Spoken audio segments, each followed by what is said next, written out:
아멘. 오늘은 메시아를 만난 사람들이란 제목으로 말씀을 전하도록 하겠습니다.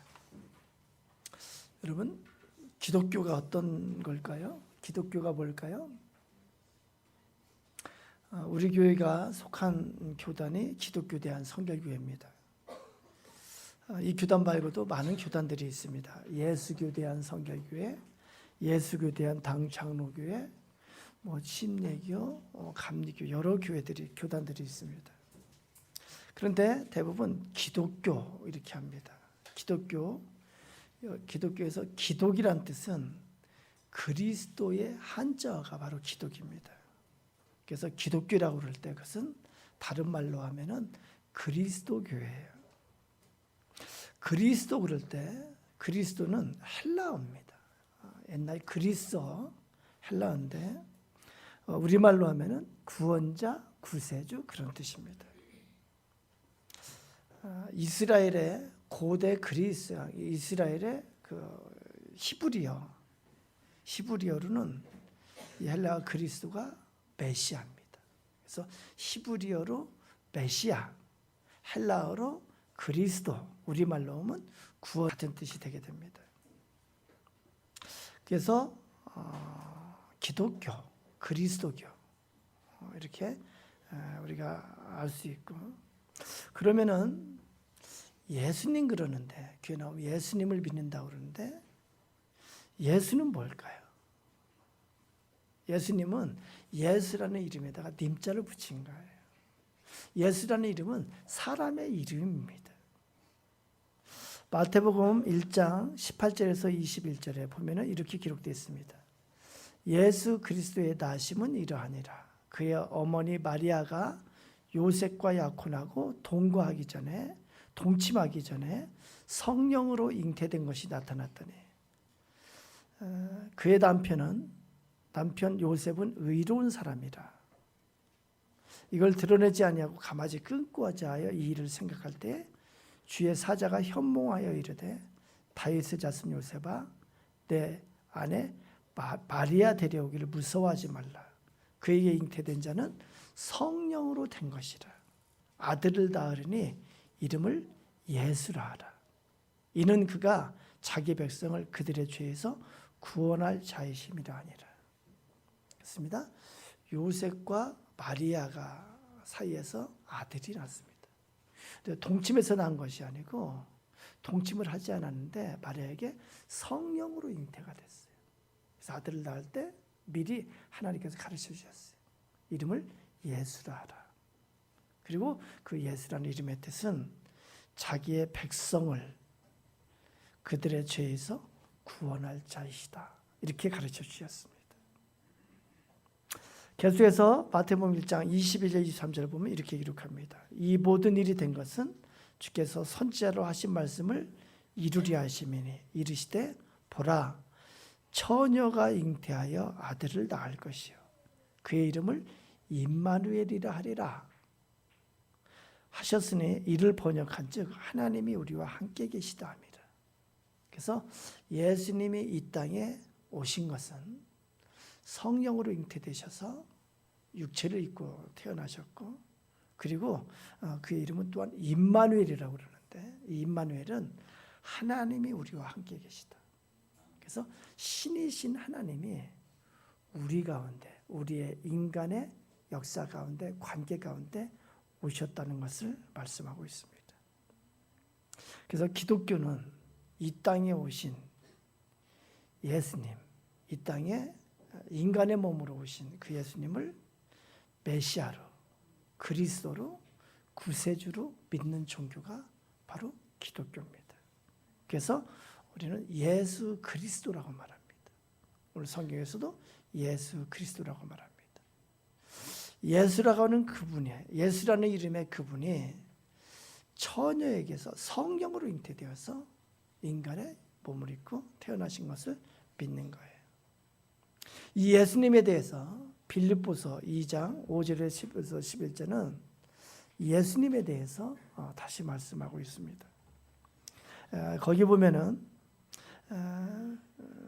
곧 그리스도 예수의 마음이니 그는 근본 하나님의 본체시나 하나님과 동등됨을 취할 것으로 여기지 아니하시고 오히려 자기를 비워 종의 형체를 가지사 사람들과 같이 되셨고 사람의 모양으로 나타나사 자기를 낮추시고 죽기까지 복종하셨으니 곧 십자가에 죽으심이라 그렇게 말씀합니다.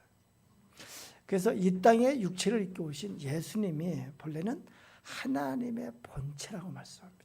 이건 무슨 뭐라고 말씀하면 하나님은 우리가 기독교적인 전문적인 용어로 말하면은 삼위일체라고 그렇게 말해요.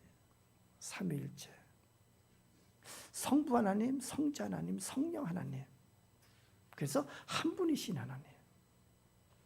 그 중에 성자 하나님, 그분이 이 땅에 하나님의 아들로서 오셨다. 성경은 그렇게 우리에게 가르쳐줍니다.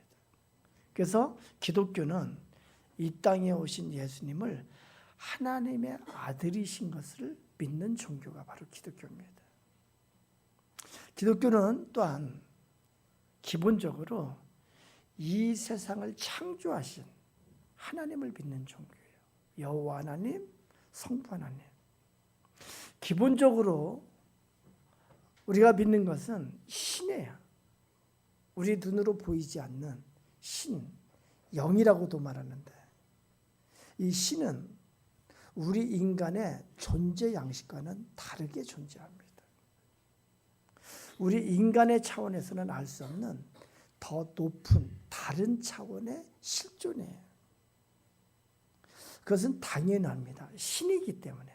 더더구나 창조주이기 때문에 창조하신 이 피조된 이 세계에 속하지 아니하는 그런 창조주이기 때문에 우리 인간의 물리적인 이 존재 양식과는 전혀 다른 존재로서 존재합니다.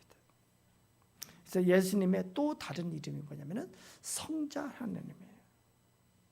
예수님께서 세례 요한에게서 세례받는 장면이 마태복음 3장 16절에서 17절에 기록이 됐습니다. 거기 보면 세례받는데 세례받아서 이제 물에서 올라올 때 하늘로부터 소리가 있어서 말씀하시는데 이는데 사랑하는 아들이요 내 기뻐하는 자라. 하늘에서 소리 있어서 내 사랑하는 아들이요 하나님의 아들, 그래서 예수님의 신성을 말합니다. 하나님의 아들로서의 신성, 그리고 내 기뻐하는 자라. 예수님은 또한 인간의 육체를 입으시고 예수님의 인성, 인간의 몸을 입고 있는 내 기뻐하는 자라 그렇게 말합니다. 오늘 본문은 누가복음인데 오늘 설교 제목이 메시아를 만난 사람들입니다. 오늘 이 메시아를 만난 사람들을 소개하려고 합니다. 오늘 본문에 목자들이 나옵니다. 이스라엘의 목자들이 성경에 보면 많이 기록이 됐는데 이스라엘, 지금 이스라엘 땅이에요. 옛날에는 가나안 땅이라고 그렇게 말했습니다. 거기 예수님이 태어날 때 이스라엘 땅은 주로 목축업을 하는 그런 경제활동을 하는 그런 민족이었습니다. 목자들이 8절에 보면은 밤에 밖에서 자기 양떼를 지키더니 그렇게 말합니다. 예수님이 태어나신 곳이 어디냐면은 베들레헴이라는 곳이에요. 그것은 예루살렘, 거기에 이스라엘의 수도에서부터 남서쪽으로 한 10km 떨어진 곳에 베들레헴이라는 곳에서 태어났습니다. 그런데 베들레헴 가까운 곳에 넓은 들판이 있습니다. 그 인근에 있는 이 들판을 보아스의 들이라고 이렇게 말합니다. 좋은 목초지가 있는 곳이에요. 그래서 곳곳에서 양떼를 이끌고 원정으로 와요. 그래서 며칠 동안 거기서 양떼에게 풍성한 풀을 먹게 합니다.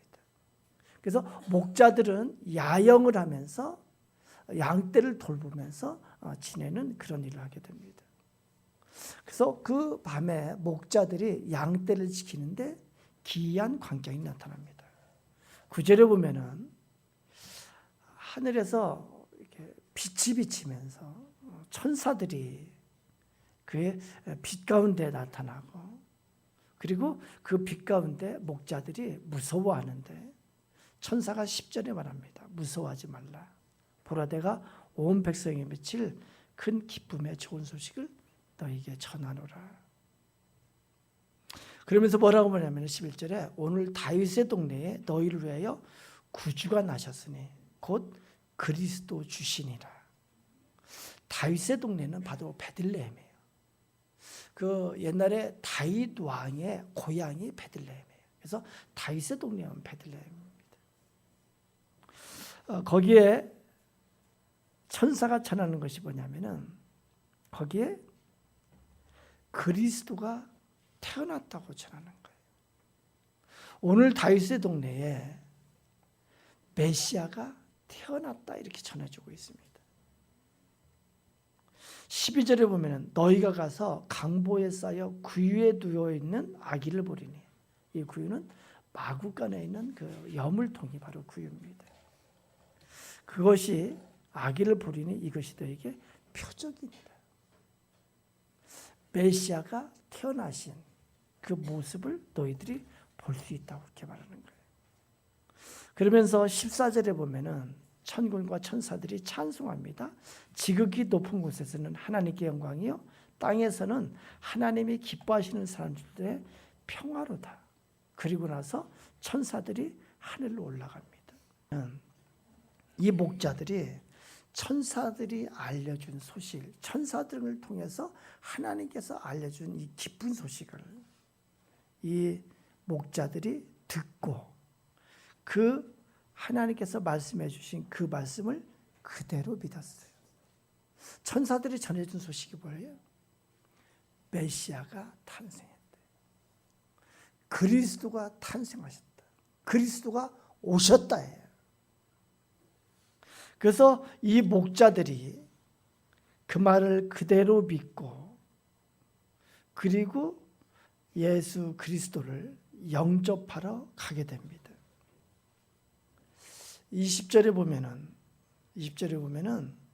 그들이 가서 자기들에게 이르던 바와 같이 듣고 본 그 모든 것으로 인하여 하나님께 영광을 돌리고 찬송하며 돌아가니라 그렇게 말합니다. 목자들이 메시아의 탄생을 맞이했어요. 메시아를 만났습니다. 수많은 사람들 중에 특별하게 메시아를 만난 사람들이에요. 그러면 이들이 어떻게 해서 왜 이들이 메시아를 만나는 사람들이 됐을까? 그들은 천사를 통해서 전해준 하나님의 말씀을 들었습니다. 11절에 오늘 다윗의 동네에 너희를 위하여 구주가 나셨으니 곧 그리스도 주시니라. 할렐루야.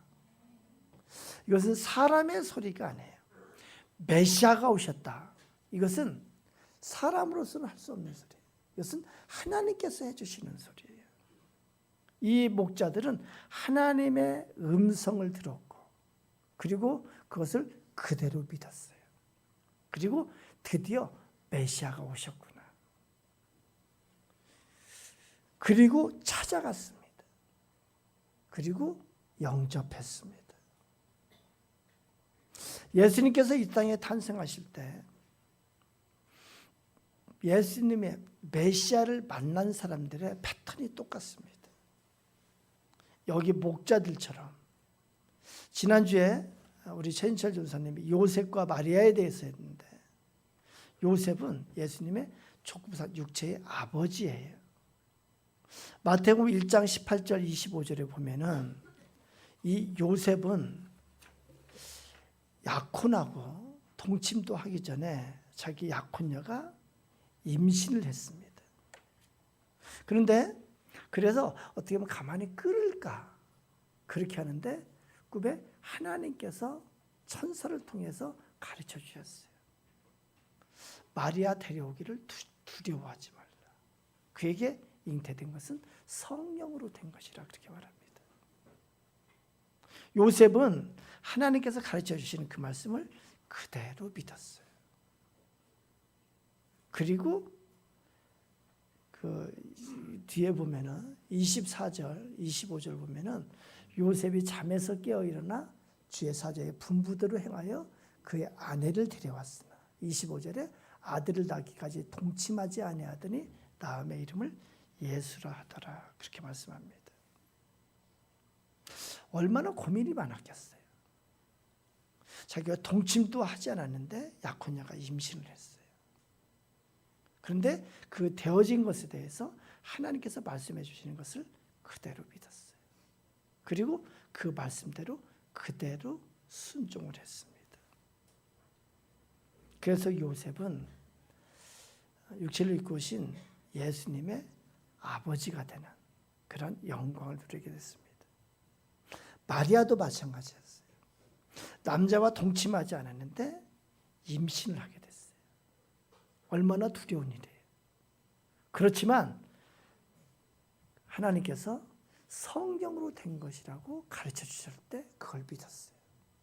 그걸 받아들였고 그것을 나에게 이루어진 것이 영광이라고 하나님을 찬양을 했습니다. 마태복음 2장에 보면은 마태복음 2장 1, 2절에 보면은 동방 박사들이 나옵니다.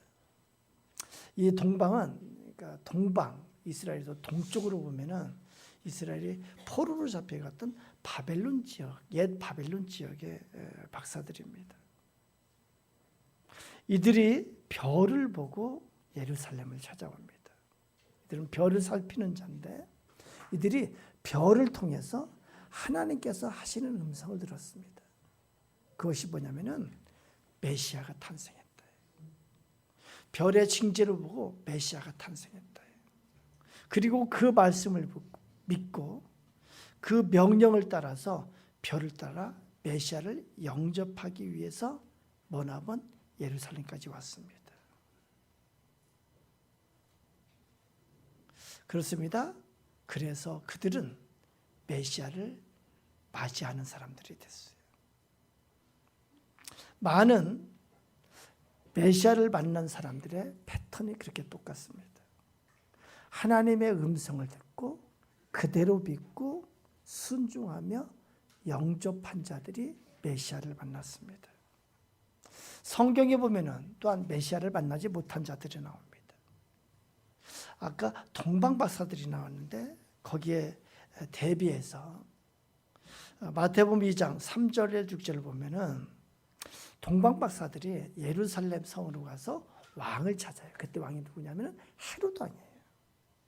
그래서 그들에게 자신들이 별을 보고 메시아를 보러 온 것을 말합니다.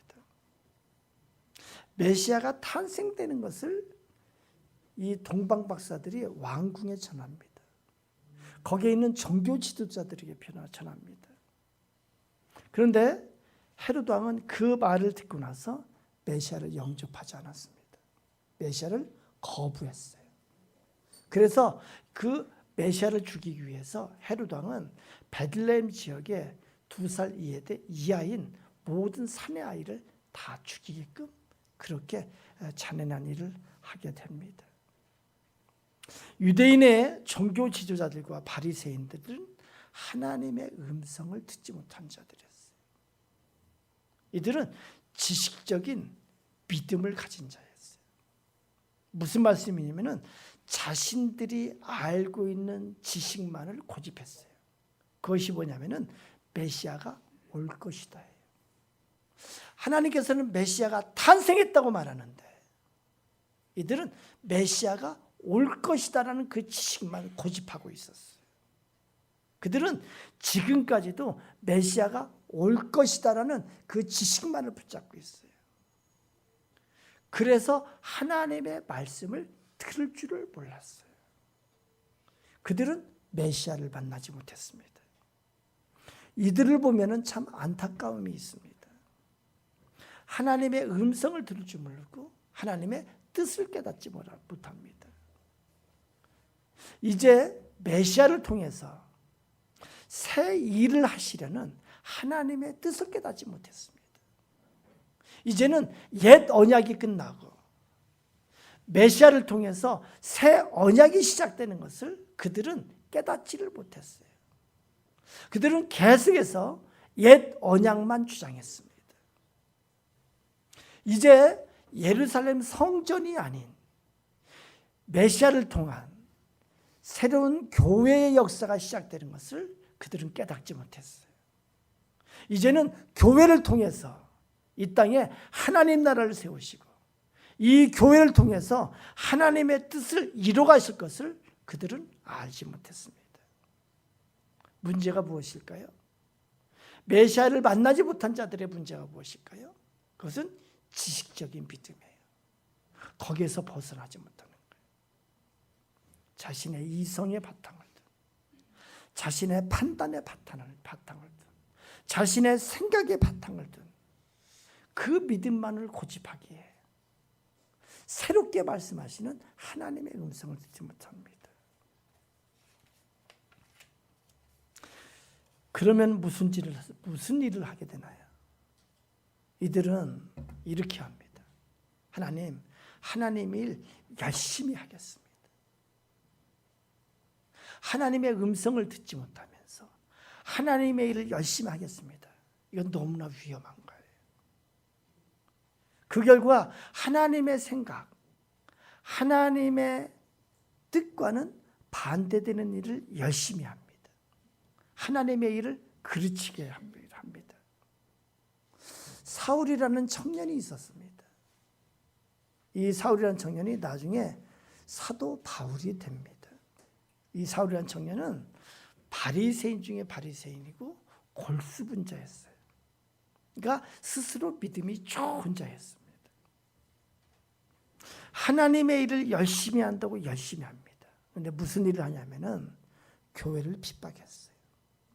그리스도인을 잡아서 감옥에 넣고 그리스도인을 죽이는 일에 앞장섰습니다. 그리고 이 일이 하나님의 일이라고 확신을 가지고 하고 있었습니다. 그러던 그가 드디어 하나님의 음성을 듣게 됩니다. 사도행전 9장 3절에서 6절을 보게 되면은 그가 지금의 시리아 수도인 다마스커스를 향해서 가는 도중에 오늘 목자들처럼 호련히 하늘로부터 빛이 임하게 됩니다. 그리고 음성이 들립니다. 사울아 사울아 네가 어찌하여 나를 박해하느냐. 사울이 묻습니다. 주여 누구시니까? 예수님께서 대답합니다. 나는 네가 박해하는 예수라. 너는 일어나 시내로 들어가라. 내게 행할 것을 내게 이를 자가 있느니라. 하나님의 음성을 듣고 나서 사울이 그리스도인이 됐습니다. 어떻게 그리스도인이 됐다고요? 하나님의 음성을 들었습니다. 하나님의 음성을 듣고 하나님의 음성을 믿고 그리고 메시아를 만날 수 있었습니다. 음성을 듣고 믿고 영접할 때 그때 메시아를 만나게 되는 거예요. 이 원리는 지금도 동일하게 적용이 됩니다. 우리는 2019년 성탄절을 맞이합니다.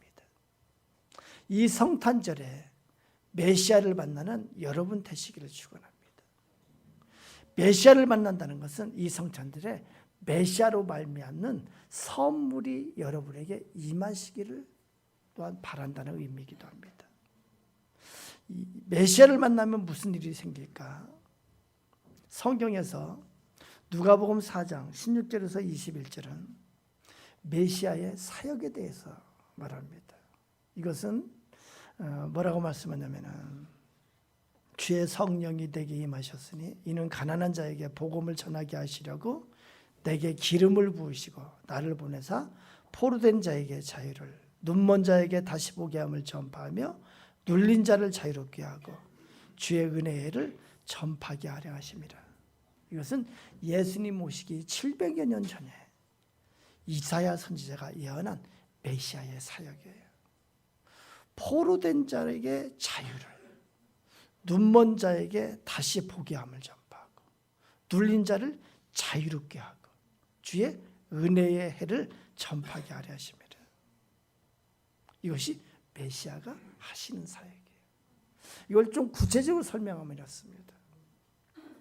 포로된 자, 눈먼 자, 눌린 자, 그것은 바로 우리가 사는 이 세상을 묘사하는 표현입니다.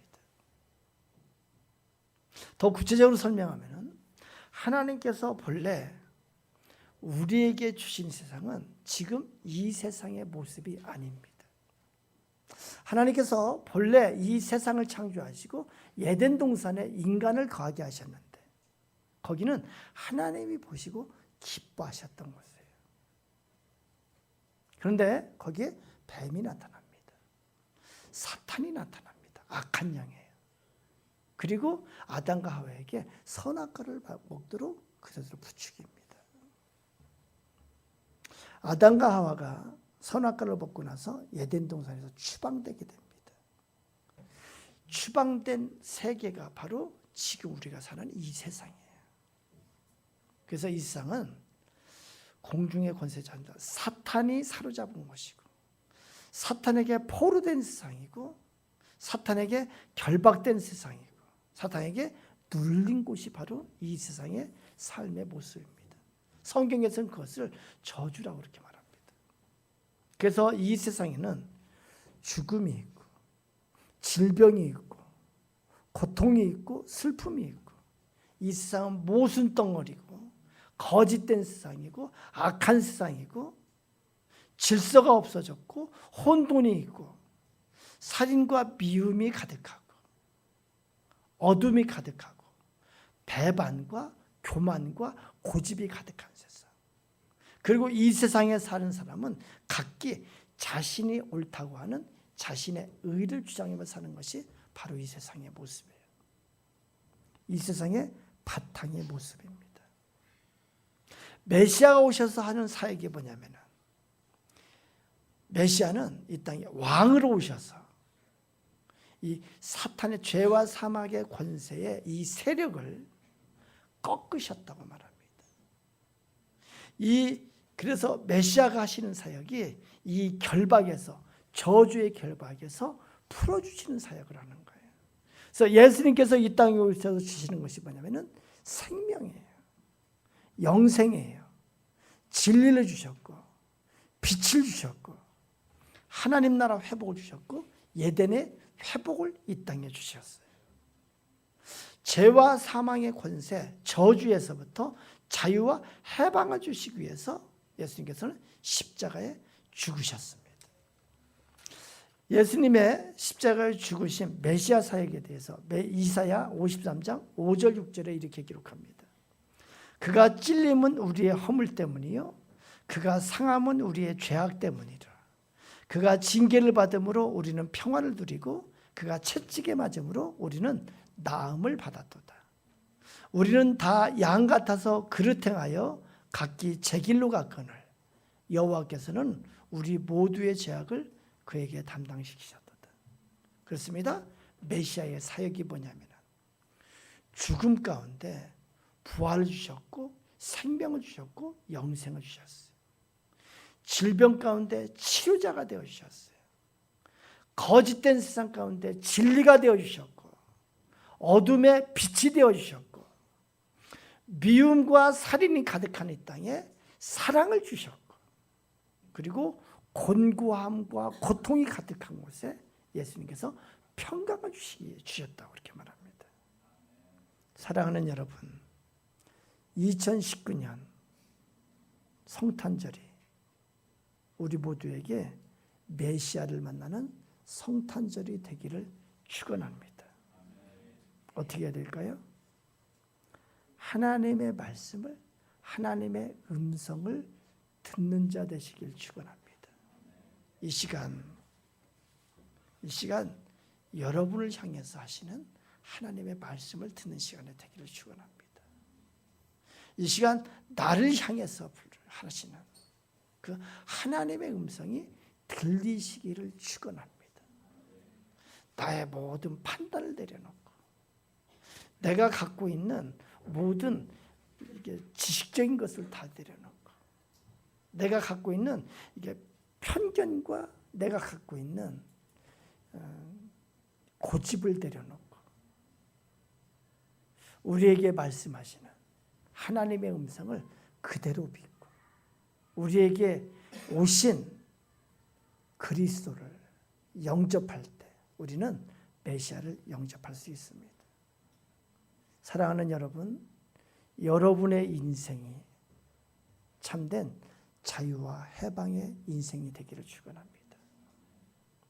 포로된 상태에서 자유케 되고, 눈먼 데에서 다시 보게 되고, 눌린 상태에서 자유롭게 되는 그런 인생이 되기를 축원합니다.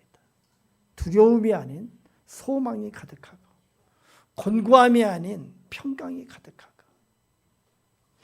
눈에 보이는 이 세상만이 아닌 영원한 나라, 영원한 생명의 나라 백성이 되시기를 축원합니다. 이제 우리 평화의 인사 시간입니다. 다 같이 자리에서 일어나셔서 주위 사람들과 같이 인사를 나눕니다. 이렇게 인사하기 바랍니다. 주님의 평화를 빕니다.